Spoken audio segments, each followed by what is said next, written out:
Merhabalar, Çeyko'ya hoş geldiniz. Bu hafta böyle tatlı bir motifimiz var. Bu motifle bir çanta yapacağız. Ne kullanıyorum? Rafya kullanacağım. Soft rafya bu. Ama diğerleriyle de oluyor. Benim elimde bu vardı. Bununla yaptım. Diğer rafyalarda, natürel rafyalarla falan da olan bir motif. Zaten son derece kolay. Hiç göründüğü gibi değil. 4 numara ve 3 numara 2 tane tığ kullandım. Şu aralardan geçirmek için kullandım. Bununla da ördüm. Bu da 4 numara. Efendim, motifin yapımına geçmeden önce küçük bir hatırlatma yapayım. Kanalıma abone olmayı, videoları beğenmeyi, yorum bırakmayı ve sevdiklerinizle paylaşmayı unutmayın lütfen. Desteğiniz için çok teşekkür ederim. Şimdi gelelim motifimizin yapılışına. Yalnız bu motifi yaparken şöyle de minik bir cetvele ihtiyacınız olacak. Onu da söyleyeyim. Şimdi motifimizi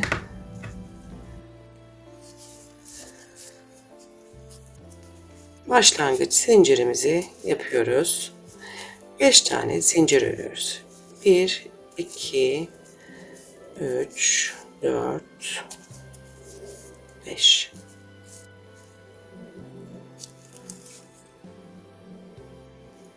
Geliyoruz en baştaki zincire.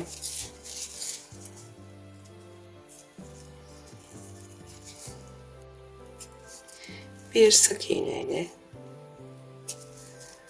bağlanıyoruz. Bir tane zincir örüyorum ve şimdi bunun içine 12 tane sık iğne yapacağım. Bakın bu yuvarlağın içine. 3, 4,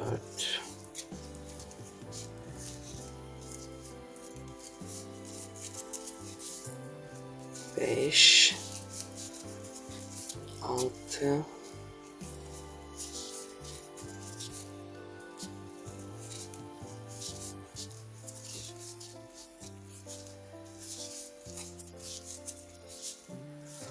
10, 11 ve 12. Geliyoruz en başta yaptığımız sık iğneye, ilmek kaydırmayla bağlanıyoruz. Şimdi bundan sonrası için bir cetvele ihtiyacımız var. Bunu uzattığımız ilmeği cetvele oturtuyoruz. Bu çiçeğin şu kısımlarını yapıyoruz şu anda. Hepsinin aynı ölçüde olmasını istediğimiz için cetvel kullanıyoruz. Şimdi buraya ilmek kaydırma yaptık. Buradaki bir sonraki sık iğnenin üzerinden bir tane daha alıyoruz. Sonrakinden fark ettiyseniz küçük tığa geçtim çünkü daha kolay oluyor. Hatta ilerleyen zamanlarda nedenini daha iyi anlayacaksınız. Bakın 3 tane oldu. Şimdi bunlar 32 tane olacak. 32 tane olana kadar döne döne böyle alacağız.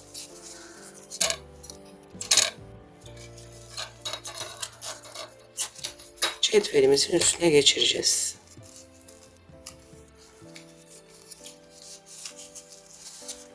Bakın bu uzun, diğerlerinden uzun oldu. Ne yapıyoruz? Diğer taraftan bunları çıkarıyoruz. Ve bunu örmeye devam ediyoruz.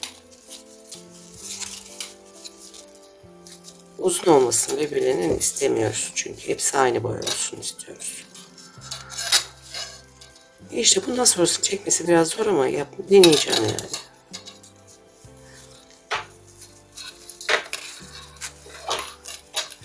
Dediğim gibi döne döne bu yuvarlağın etrafından ilmek ala ala 32 tane yapacağız bunlardan.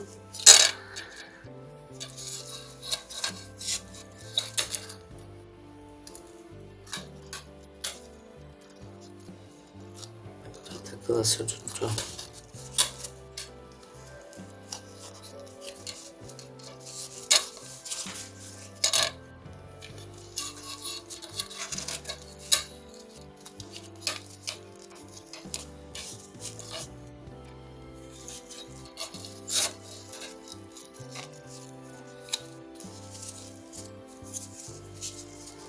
Ne yapıyorum? Gene 4 tanesini çıkarıyorum.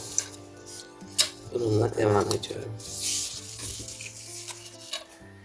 Bir sonrakinden alıyorum.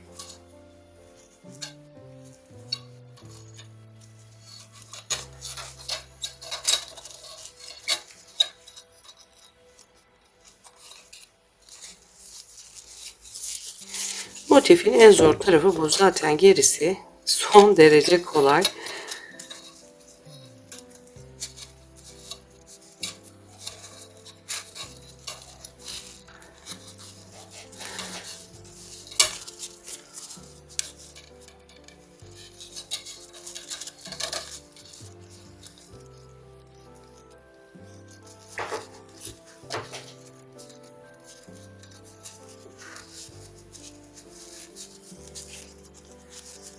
Bakın geldim başladığım yere.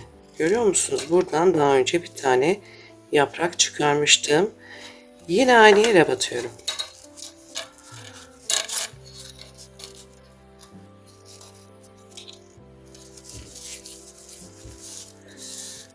Dört taneyi çıkarıyorum.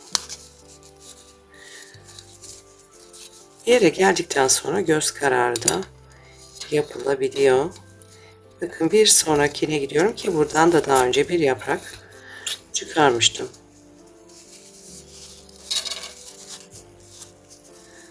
Bunları aşağıya doğru alıyorum.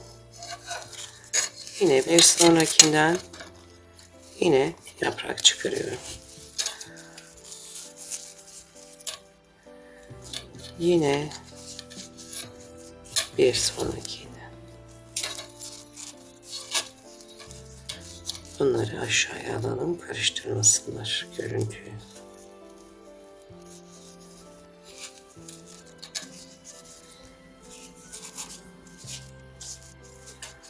Evet, bir sonrakine gidiyorum.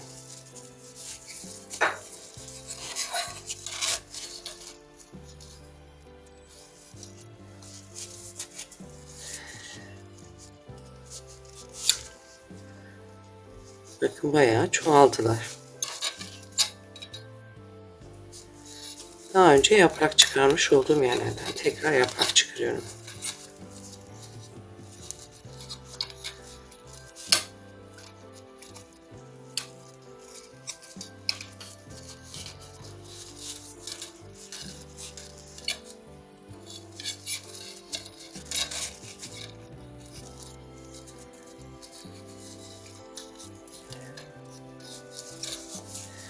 Sonuç olarak bunlar 32 tane oluncaya kadar döne döne yaprak çıkarıyoruz. Ben 32'yi tamamlayayım. Uzatmayayım daha fazla videoyu. Herhalde anlaşılmıştır.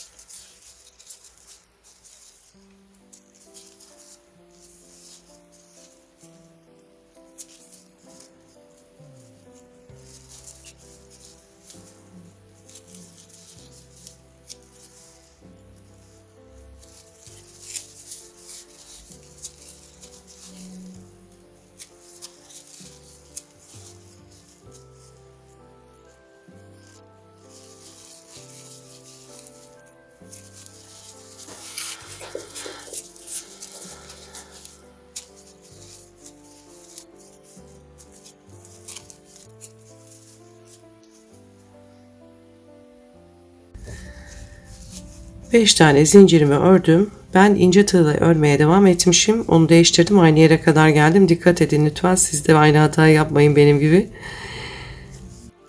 Acele ediyorum bitsin diye. Motifi göstereyim diye. Yine iki tane aldım. Bir tane zincir ördüm. Ve şimdi yine iki tane alacağım. Allah Allah.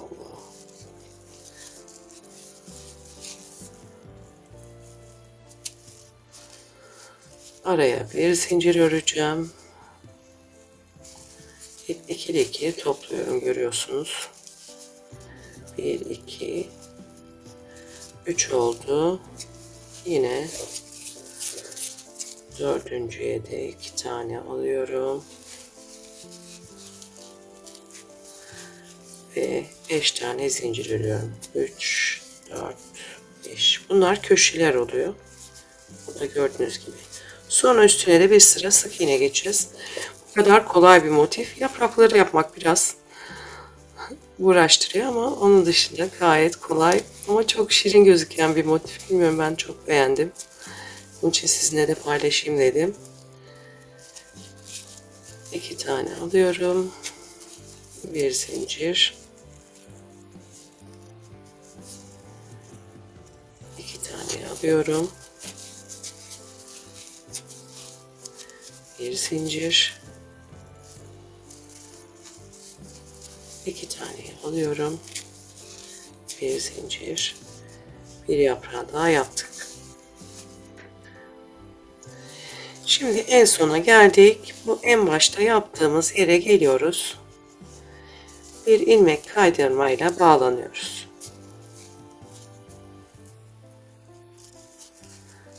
Kaydıramadık ilmeği de. Bir zincir çekiyorum. Şimdi şu kısma 8 tane sık iğne öreceğim.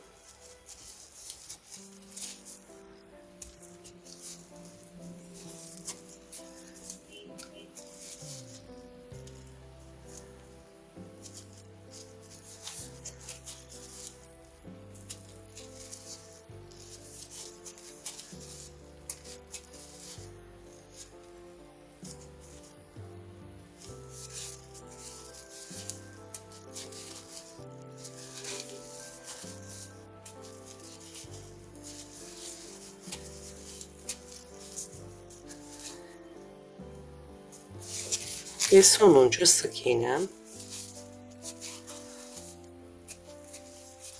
Şimdi geldim bu 5 tane zincirin olduğu yere, buraya 4 tane sık iğne,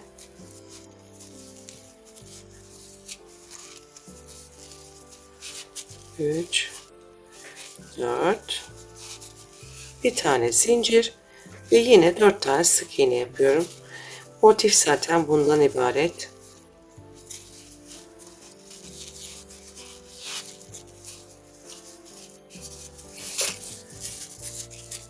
Ve sonuncu sık iğne.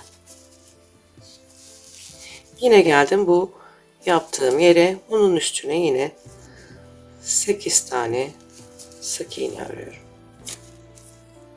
Bu kadar yani motif. Motif çok kolay. 2,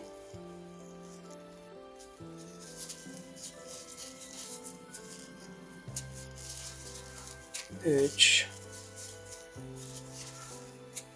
4,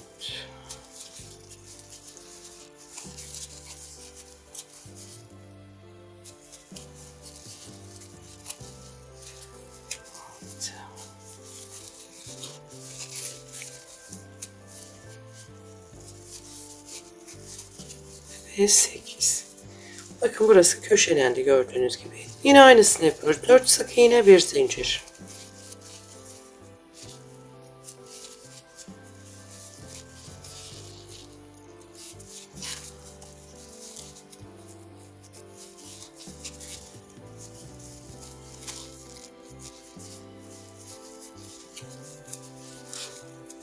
Bir zincir.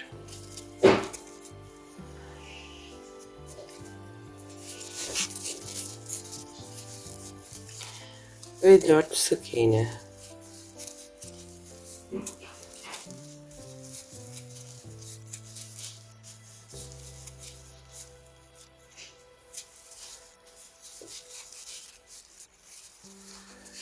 İşte motifimiz bundan ibaret. Sonra buraya geliyoruz. İlmek kaydırmayla birleştiriyoruz. Şimdi ben motiflerimi tamamladım. 8 tane motif hazırladım. Bunları birbirine dikeceğiz şimdi. Bir tanesini ben diktim, hazırladım. Çantamızın boyutu bu olacak. Ölçeyim ben size bunu.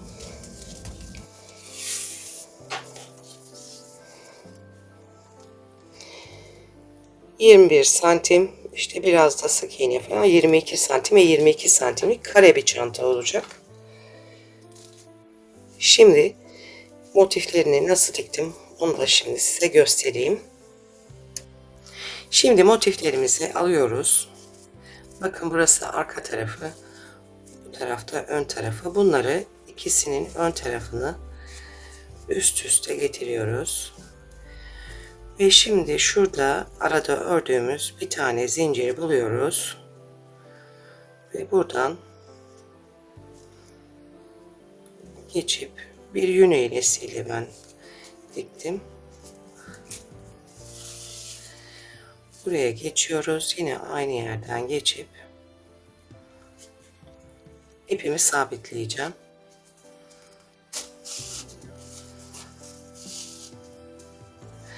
Şimdi şuradaki başakları görüyoruz. Böyle V.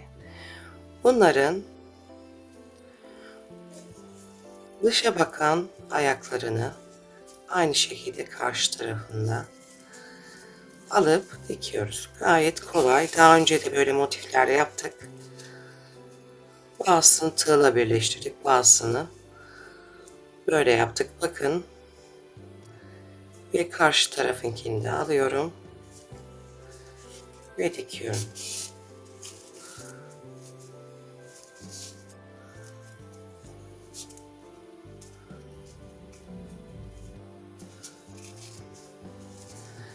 Dikilişi gayet kolay.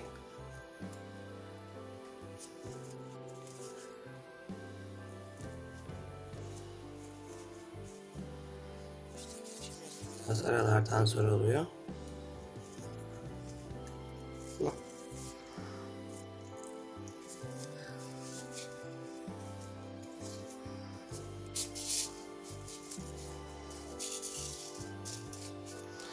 Bu şekilde tamamını dikeceğiz. Önce ikili birleştireceğiz. Sonra ikilileri de birleştireceğiz. Kare bir hal alacak. Zaten motiflerde kare.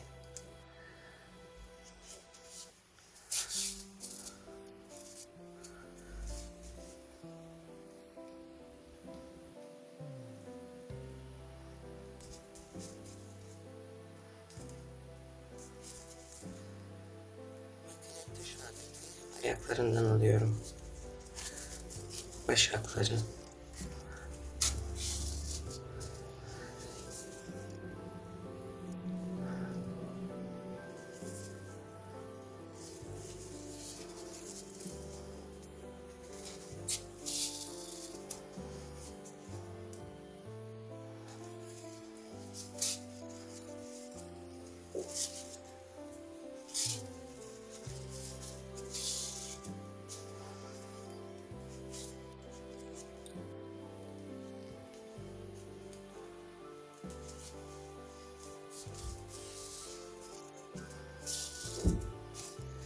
Bakın içeriden görüntüsü de bu şekilde oluyor.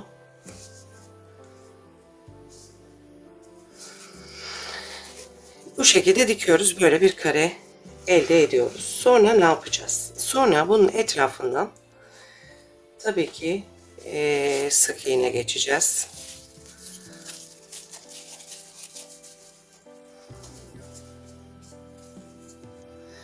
Şuradan başlayayım.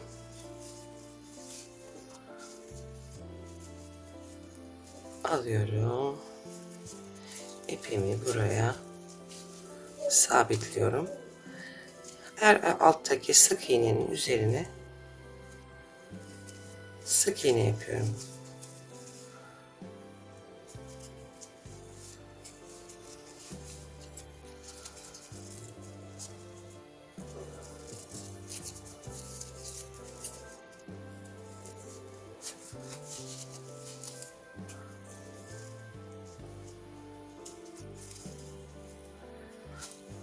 Arkadaki ipimi de yürüttüm ve kaybettim.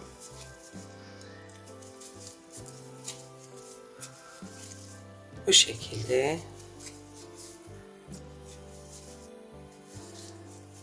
ta ki motif birleşimine gelene kadar. Orada hafif bir bombe var, onu düzelteceğiz. Onun dışında bir de köşelerde şimdi yapacağım 3 tane.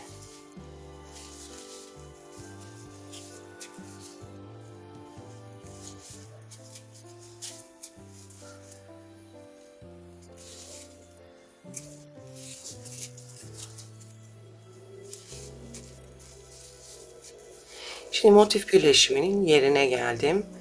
Burada en sonuncuya bir tane yarım trabzan yapıyorum.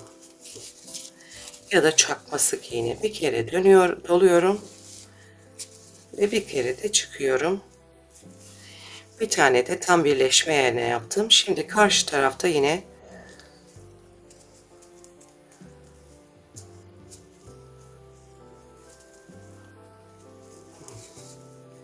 bir tane daha. Allah Allah. Geçmedi de.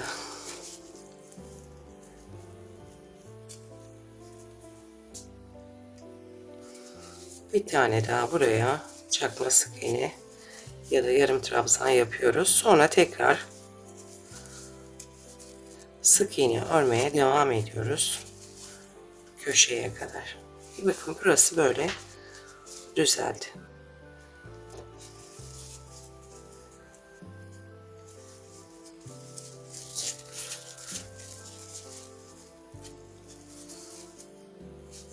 Köşeye kadar sık iğne örmeye devam ediyorum. Bir tek köşede dönerken 3 tane sık iğne yapacağız. Onu da şimdi göstereceğim. Oraya kadar geleyim.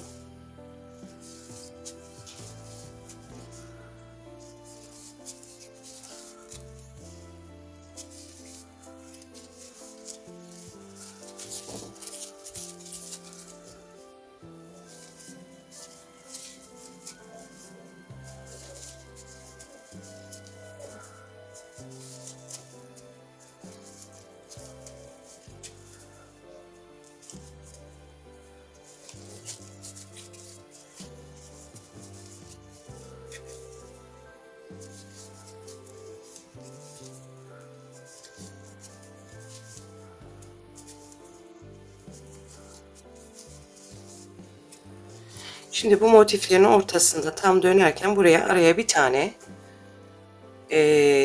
zincir örmüştük. O zincire 3 tane sık iğne yapıyoruz. Yani köşelerde o zincirlere 3 tane sık iğne yapıyoruz ve dönüyoruz. Ve aynı şekilde sık iğne örmeye devam ediyoruz.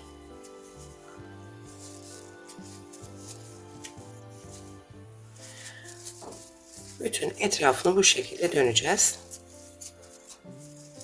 Köşelerde zincire 3 tane sık iğne ve de burada birleşme yerinde 3 tane yarım trabzan yapıyoruz. Başka bir olay yok. Gerisi hepsi sık iğne. Şimdi ben döneyim, bitireyim.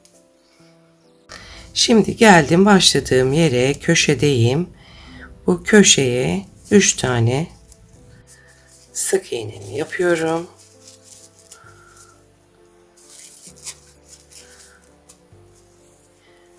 Şuralara da sık iğne yaptıktan sonra bitireceğim. Ön yüzümüz hazır olmuş olacak. Buraya da gidiyorum. İlmek kaydırmayla birleşiyorum. Hatta bir tane daha ilmek kaydırma yapalım. Bir tane de zincir örüp kapatayım.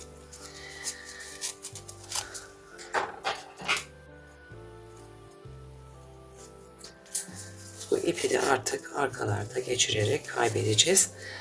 Ön yüzümüz bu şekilde.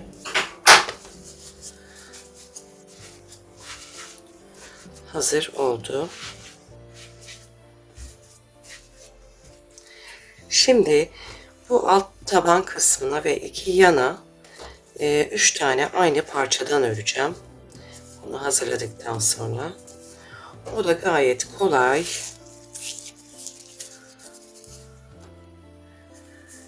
Bir başlangıç zinciri yapıyorum. 10 tane zincir örüyorum. 4 5 6 7 8 9 10. çantamızın tabanının eni bu olacak. Yanlarda da aynı parçayı kullanacağım. 3 tane aynı parçadan öreceğim. Bir zincir örüyorum. 10 tane aldım. 2 tane zincir örüyorum. Doluyorum. Ve 10. zincire batıyorum.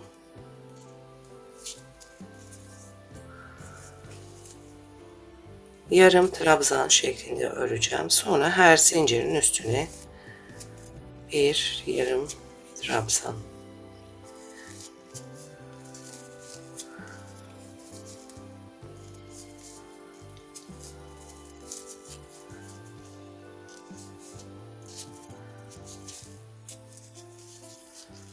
On tane de yarım trabzanım olacak. Dilerseniz daha geniş yapabilirsiniz. Yine ön yüzü de daha büyük bir çanta haline getirebilirsiniz. Ben böyle kare yapmak istedim. Bundan önce büyük bir çanta ördüğüm için bu da küçük olsun dedim.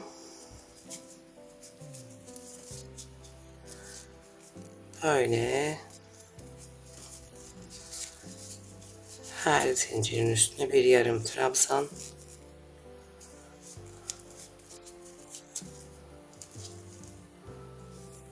Örüyorum. Ve sonuncusu.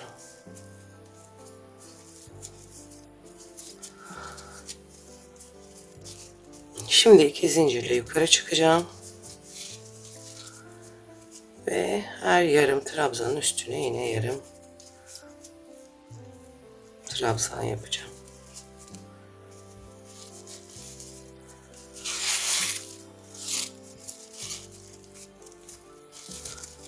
İpler de karıştı çok güzel. Ama bu kadar yani göstereceğim de. 2 zincirle dönüyoruz. 10 tane yarım trabzan. Bu şekilde şu şey boyunca örüyorum. Şu uzunlukta olacak şekilde öreceğim. Ben şimdi öreyim, ondan sonra tekrar görüşelim. Şimdi ben örgümü ördüm. Yine bir ölçelim. Galiba basit bir sıra daha örersem tamam olacak. 1-2 zincirle yukarı çıkıyorum. Ters çeviriyorum. Ve her trabzanın üstüne bir trabzan örüyorum.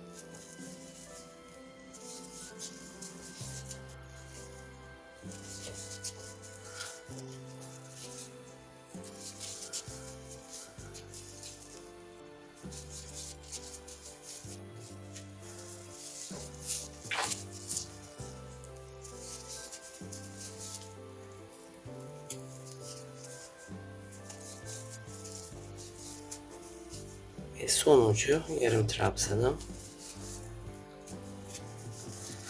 Şimdi bir zincirle, hatta 2 çıkalım. Zincirle çıkıyorum. Bunun bütün etrafını sık iğne ile döneceğim. Ondan sonra da dikeceğim tabanı. Şu aradan almak istiyorum çok açılmasın diye. Daha bir küçük tığdan yardım alalım. Evet.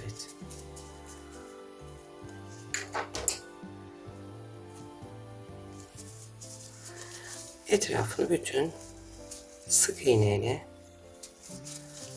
geçiyorum. Bu şekilde.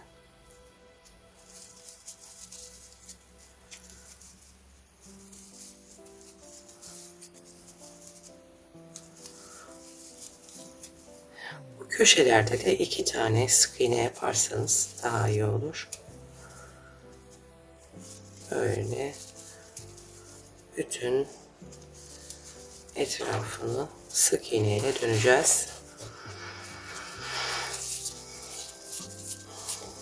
Köşeye kadar geleyim, bir onu da göstereyim. Sonra çantanın diğer parçalarını da örüp birleştirdikten sonra tekrar görüşelim. Şunu söylemek istiyorum. Şimdi şu parçayı ördük. Tabi rafya olduğu için çok yumuşak. Bunun altına birleştirmeden önce keçe ya dikin ya yapıştırın. Artık siz bilirsiniz. Dok telalar var. Direkt ütüyle yapıştırabileceğiniz telalar da var. Ama hani dok telanın rengi yok. Hani bunun dışında bir beyaz rengi var. Hafif böyle şey. Bu tonlarda belli olmaz ama hani başka bir koyu renkle yapacaksanız bunu dok tela sadece beyazı olduğu için biraz sıkıntı yaratır. Keçe dikebilirsiniz. Veya sıcak soğuk silikonla böyle keçenin üzerine iyice yarayarak ondan sonra bunun üstüne yapıştırabilirsiniz. Astar yapmadan önce, yani bu çanta dik durmasını istiyorsak yapacak fazla bir şey yok. Bu iki tarafları telalamak ya da işte keçelemek lazım. Bunu da hatırlatmış olayım. Şu köşeye kadar geleyim. Köşeyi nasıl dönüyoruz? Şimdi köşeye geldik. Bu köşeye ince tığla yapayım. Aynı yere 2 tane yapıyoruz ki rahat dönebilelim. Ondan sonra yine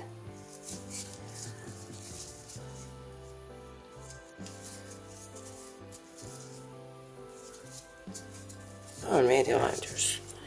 Etraflarını bundan 3 tane hazırlıyoruz. Etraflarını sık iğneyle geçiyoruz ve buraya dikeceğiz bunları. Dediğim gibi ya telalayın ya keçe koyun ya da isterseniz plastik kanvasta deneyebilirsiniz. Direkt astarın içine koyarak. O da mümkün tabi. Peki ben bunları tamamlayayım, tekrar görüşelim. Efendim ben şimdi bunların hepsini birleştirdim. Şu ölçüde oldu. Güzel, sevimli bir çanta oldu ama büyük de olsa güzel olurmuş. İpimin devamı olsaydı büyütecektim valla. Ama ipimin devamı yok. 22 santime 22 santim bir kare oldu. Yanlarda 7 santime 22 santim ördüm ve bunların arkasına bakın şöyle göstereyim. Keçeyi ölçüye göre kestim ve kenarlarından dikerek tutturdum. Çünkü çok rafya biliyorsunuz hafif oluyor. Şeyi taşıyabilsin diye. Üçüne de yaptım böyle. Şimdi bunları birleştireceğim. Sonra da bir sap takacağım. Sapı da karar veremedim. Şu üst kısmı da tabii birkaç sıra zincir öreceğim. Şunu mu kullanayım? Çok mu büyük? Bir de şöyle bir şey var elimde ama bunun için biraz bayağı yükseltmem lazım. Motifi de yok şey yapmasın diye. Böyle. Sizin elinizde başka bir şey vardır, öyle yaparsınız. Şimdi gelelim bunların birleştirilmesine. Şimdi şunları birleştirmeye başlayacağım. Bir tane başlangıç ilmeği alalım. Şimdi bu ikisini üst üste getiriyorum. Şu baştaki tam köşeye gelen başaklarda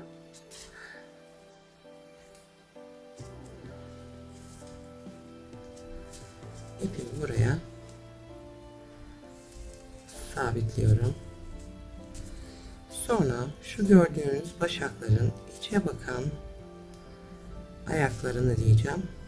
Bu taraftan da öyle yapıyorum.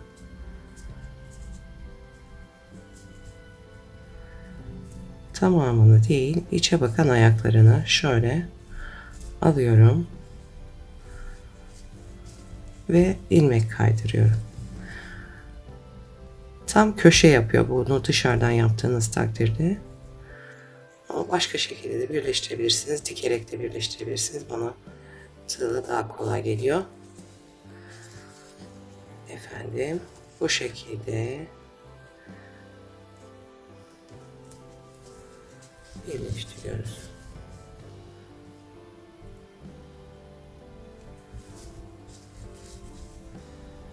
Çok sıkmadan, çok da gevşek bırakmayın.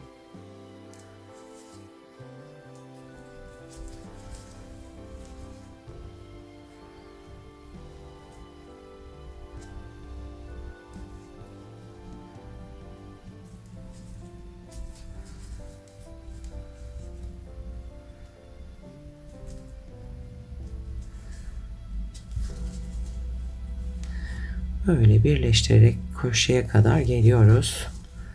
Ondan sonra ön tarafı da. İlk önce altını birleştiriyorum şu anda.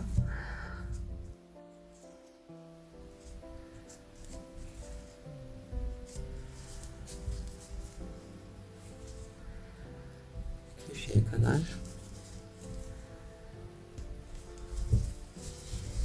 Geldim. Bakın görüntüsü de şu şekilde. Böyle burada bir yükselti yapacak. Köşe oldu. Belli olsun diye. Şimdi gelelim diğer tarafına da. Şimdi bunu da alıyoruz, bu parçayı da. Yine aynı yerdeyim. Bunun tam köşedeki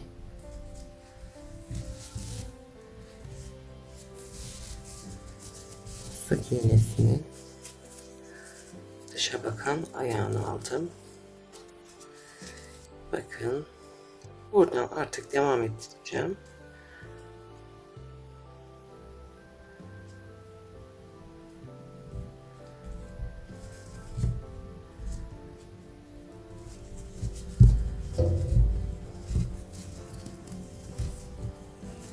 Köşe burası biraz sıkıntı oldu. Evet.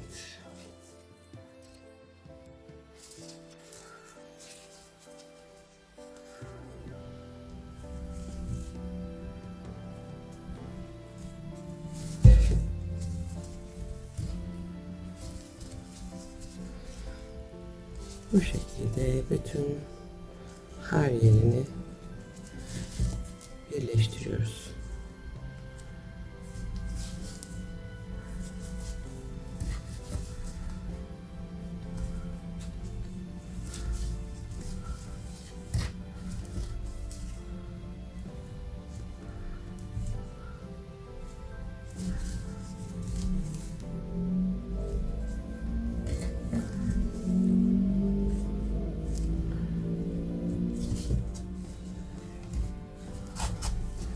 Hepsini göstermeme gerek yok herhalde.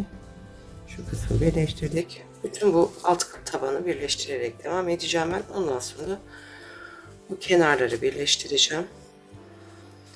Sapa karar veremediğim için şu çantanın bitiş kısmına birkaç sıra sık iğne geçeceğim. Çantanın sapını oraya monte edeceğim ki hani motifi kapatmasın diye.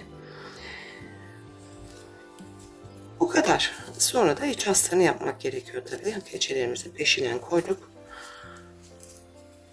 İç astarını yapacağız. Çantamız tamamlanmış olacak. Böyle sevimli bir yazlık çanta oldu. Şu şekilde. Bu modeli de çok beğendim ben.